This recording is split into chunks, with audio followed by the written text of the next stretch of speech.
It starts with a whisper, a voice that haunts the tunnels beneath the city.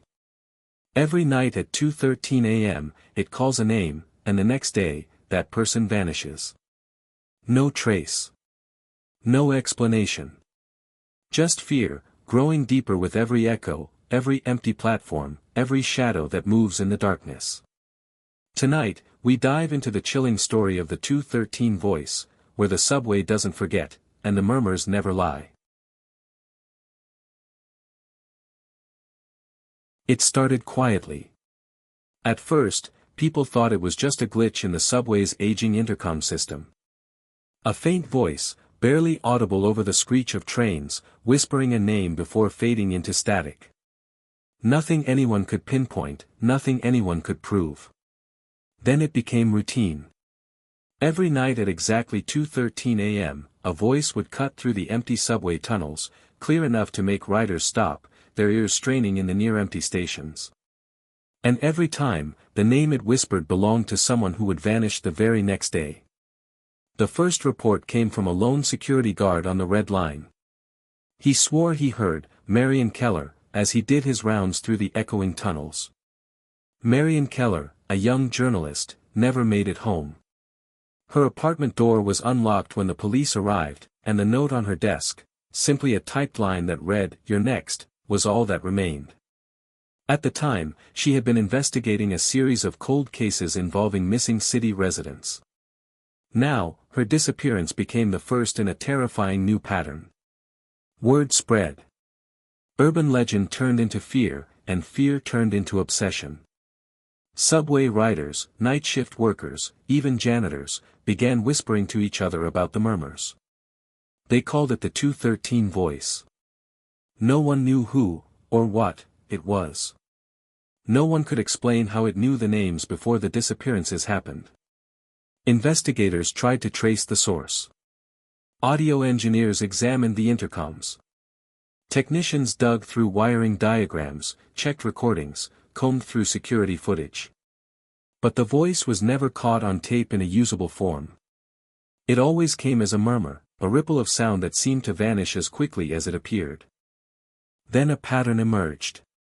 Every name the voice whispered belonged to people connected to old, unsolved disappearances or investigations that had long gone cold. Those who had reported strange activity, or were working on stories someone didn't want exposed, began vanishing in rapid succession. A young criminology student named Daniel Pierce decided to investigate on his own. He started riding the subway every night, notebook in hand, camera ready. The first few nights, nothing. Then, at 2:13 a.m., a voice drifted across the empty platform. "Eleanor Marks," it said. Daniel froze. Eleanor Marks had disappeared 3 years prior, a case that had gone completely cold. He wasn't sure if he was hallucinating. His heart pounded. He recorded everything, but the playback was nothing more than static. Still, he returned night after night. Each night, a new name. And each night, the news reported another disappearance. It became impossible to deny. Something was hunting the city's subway at 2:13 a.m., and it had a list. Local authorities panicked. They tried a lockdown, hoping that by emptying stations, the voice would have no one to call.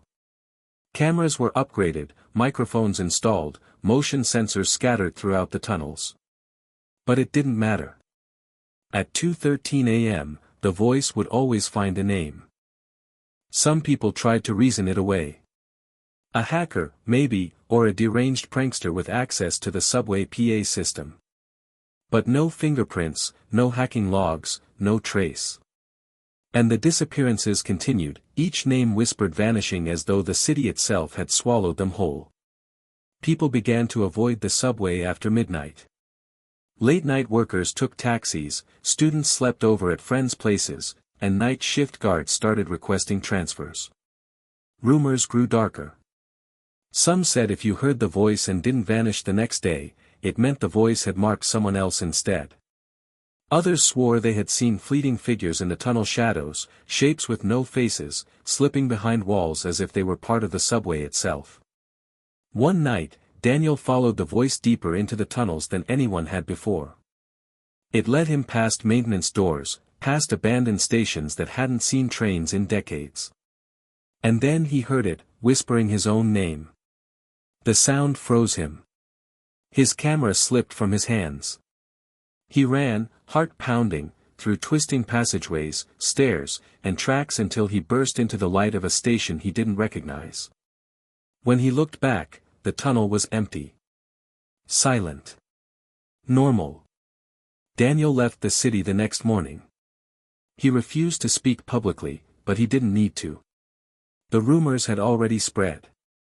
The subway was haunted, cursed, alive with a voice that chose its victims before anyone else even knew they were in danger. And every night at 2:13 a.m., the voice continued. Whispering. Choosing. Watching. No one knows where it comes from, no one knows why. And some say, if you hear a name whispered in the darkness beneath the city, it's already too late. Because the subway doesn't forget. And the murmurs never lie.